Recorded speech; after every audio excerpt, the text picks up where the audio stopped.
Here from the D3Hoops.com Classic for 2017 in Las Vegas, Nevada. I'm Pat Coleman for D3Hoops.com, joined by Alex Focke, the head coach of the Hamline women's basketball team, who came out of here with a 0-2 record, came in with a really young team.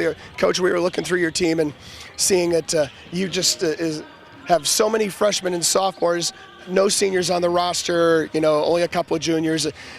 And you've taken over this year as your first year as head coach. So what's it been like trying to get to know this roster?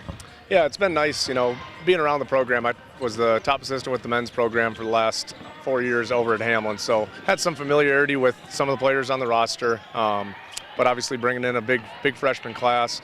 We're taking some time. We're kind of going through some of those early season growing pains with a young team where I counted it last night. We've been tied or within 3 points in the fourth quarter with under 5 minutes left in 6 out of our 10 games going into today. So we're right there. We're competing really hard. We just got to kind of, as you always hear that cliche, we got to start to learn how to win some of these games. And we've done that. We went on the road and beat St. Olaf in a close game, but just got to continue to be in those situations and kind of learn from those experiences. Yeah, you're in a situation where you were, as you mentioned, a men's basketball assistant coach at Hamline. What's it like making that transition from men's to women's basketball, and also transitioning from assistant to head coach? Yeah, there's definitely some change and some challenges that come with that. I spent 3 years as a head high school coach at Prior Lake High School, and so I've been on the sidelines as a head coach and feel comfortable in that role. Switching from men's to women's, obviously there's differences, but it's a change that I've really enjoyed. I've kind of described to people that you really got to execute. You really got to put an emphasis on making sure that you're executing and you're really disciplined with what you're running. And as a coach and as players, we've really got to work diligently in practice to make sure that we're executing what we want to run so that we're getting high percentage shots. So from that standpoint, it's been good. It's been a great change, and it's been a fun, exciting challenge. I think you guys had 16 players dressed here this weekend, and 15, and basically got everybody in the game. But you were doing, I guess of course, a lot of freshmen and sophomores. It seemed like you were working a lot of different combinations, trying to find groupings of players on the floor that would work. What did you learn over the course of the last couple of games that might help you going down the road?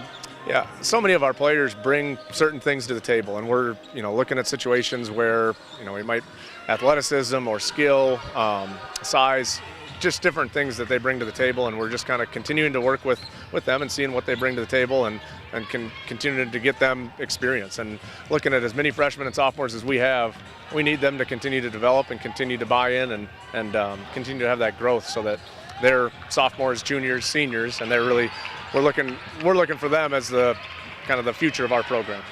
MAIC women's basketball, obviously you start at the top with St. Thomas. Bethel has been a contender for many years.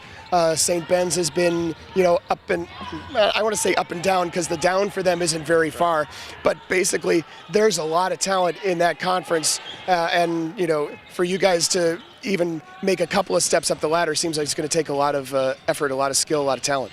Yeah, you look at Gustavus too as another team that we didn't mention, and our conference is night in and night out. You're playing really, really good basketball teams, and I think the one thing with our conference is that the bottom, it continues to rise and the top continues to rise, and there's a lot of really good teams. For us, we're just looking to continue to be the best team that we can be, and it's kind of having that growth mindset of looking to the future and making sure that each day we're trying to get better, and thinking big picture that, yeah, this is where we want to be. We want to be in the top 4 of our conference and have a chance to compete to get in the NCAA tournament. But where we are right now, we're looking to improve from where we're at and we're keeping the big picture in mind, but we want more to kind of know where we're at, know where we want to get to, and then work each day to try to get to that point. Obviously, there's a lot of things to do other than basketball here in Las Vegas. What are some of the Las Vegas-y type things that you guys have done as a team? Yeah, a trip like this is it's such a great experience for some team bonding and just getting out and spending a lot of time with our conference. We don't have that many long road trips, and with 5-6 schools in the Twin Cities, we're not spending a lot of time in hotels and really being around our team. So an opportunity like this to really be around your team and have dinner with your teammates and breakfast with your teammates and really spend a lot of quality time together, it's just been instrumental in kind of building that team bonding. One of the things we did, we brought our team to one of those escape rooms. And so 2 nights ago we did that, and we split off into 4 rooms, and I'd never done one of those before. It was a really fun experience and a lot kind of team building while still having fun and getting out and doing things together. So that was a couple of things. We're gonna go grab dinner tonight, and this will be our last night in Las Vegas. But it's been awesome. The D3 Hoops, you guys have done an awesome job, and the sports tour has just been tremendous, and making sure everything's been organized, and it's been a great experience for us. Coach Focke of Hamline, his team here at the 2017 D3Hoops.com Classic.